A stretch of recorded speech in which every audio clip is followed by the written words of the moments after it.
మను, ఈసారి నాకు birthday gift ఏమిస్తావు? మా ఫ్రెండ్స్ అందరికీ చెప్పుకునేంత గొప్పగా ఉండాలి. సర్ప్రైజ్ ముందే చెప్తే ఎలా?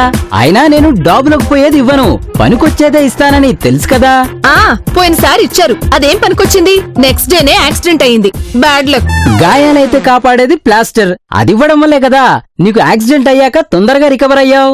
అలాంటి గిఫ్ట్ ఇస్తారా ఎవరైనా? ఎవరికైనా చెప్పుకోగలమా? నువ్వు తప్పుగా అర్థం చేసుకున్నావు. అసలేం మాట్లాడకుండా ఉండేందుకనే కదా నేను ప్లాస్టర్ ఇచ్చింది. ఈ మధ్య నీకు పంచులు బాగా ఎక్కువ అవుతున్నాయి. మరి ఈ నెల ఏంటనుకుంటున్నావు? ఈటీవీ ప్లస్ నవ్వుల నవంబర్ కదా.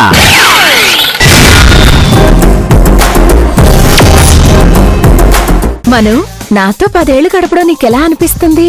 జస్ట్ 1 సెకండ్ లా. మరి నా కోసం 1 లక్ష ఇవ్వడం మీకెలా అనిపిస్తుంది? ఒక కాయిన్ లా.